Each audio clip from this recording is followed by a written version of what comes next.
With this growing reliance on Mary's protection, devotional forms continued to proliferate.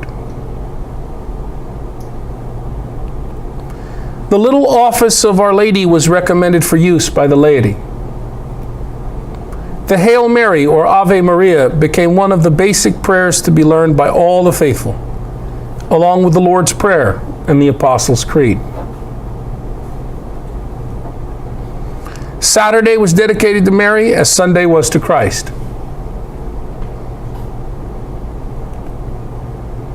Marian antiphons were composed between the 11th and 12th centuries. Alma Redemptoris Mater, Ave Regina Caelorum, Regina Caeli, and Salve Regina. Marian litanies also originated at this time, one of which, the Litany of Loreto, had as many as 73 invocations.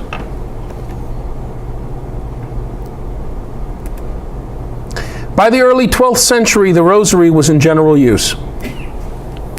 Contrary to widely held belief, the Rosary was not invented by St. Dominic in the 13th century.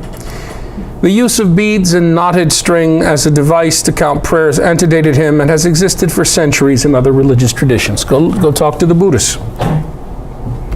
It's a very ancient practice. It's a counting mechanism. It's a way of coming back to your breathing. Here's how it happened. Monks who were literate could read and write the Psalms.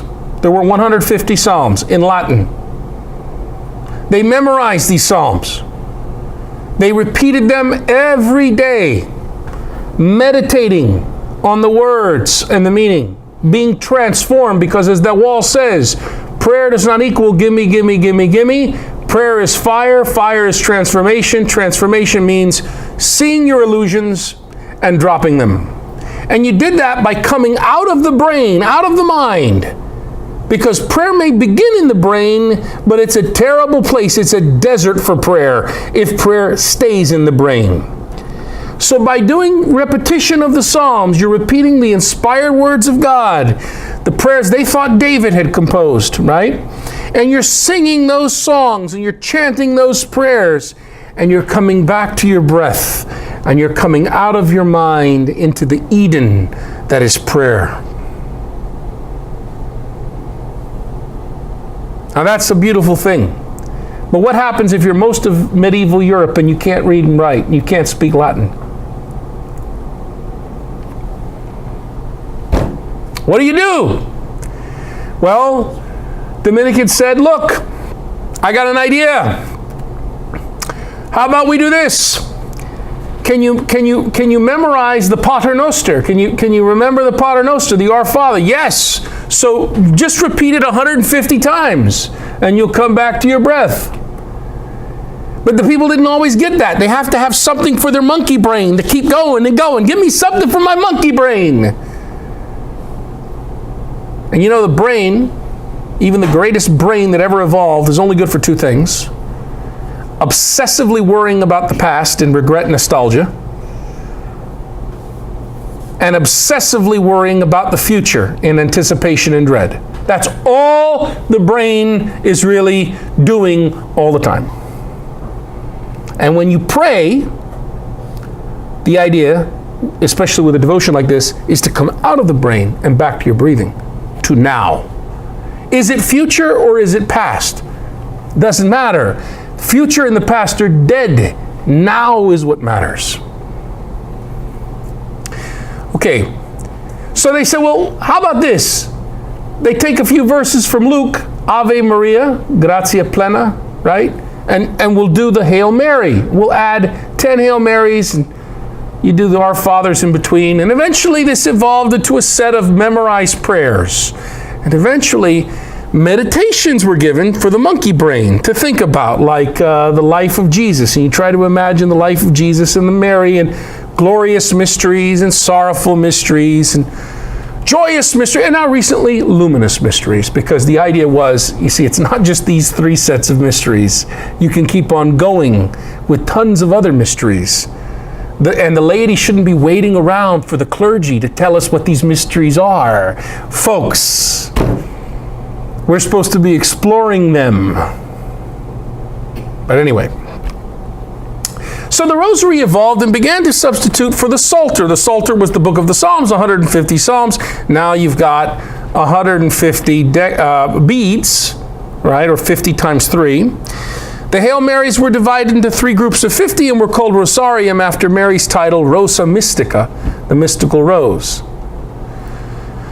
They were eventually counted on beads which had come into use about this time for counting the Our Fathers given as a penance. By the 11th century, the custom of saying 150 paternosters, often in 3 sets of 50, as a substitute for the 150 psalms, had become widespread among devout but illiterate laity. Again, it was a way not to get their brains to work on things. Think about the words of the Our Father. Say it 100 times. No, that's ridiculous. It's to come out of your brain by coming back to the now where God is. How do you do that? You turn off the brain. How do you do that?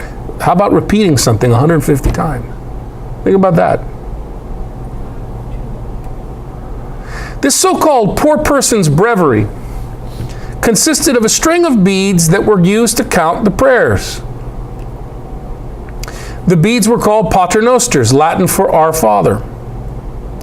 In the 12th century, as Marian piety experienced a resurgence, the angel's salutation from Luke's Gospel, Hail Mary, full of grace, the Lord is with you, got added to the Our Fathers. Gradually, popular piety created psalters, books of psalms dedicated to Jesus or Mary, which concentrated the individual's attention on various biblical scenes, the so-called mysteries of the Rosary. This is how it evolved, folks. It was necessitated because of illiteracy. Perhaps because the Dominicans did so much to foster this devotion, their founder, St. Dominic, was widely regarded as the Rosary's originator. The beginnings of the Angelus also appeared at this time. The recitation of Hail Marys and prayers to Mary 3 times a day at the ringing of the Angelus bells. Who prays the Angelus in here? It's a beautiful devotion. Oh my God, what a devotion that is. Beautiful. The devotion became especially popular when the danger of Turkish invasion in the latter part of the 15th century led people to have recourse to the protection of the Blessed Mother.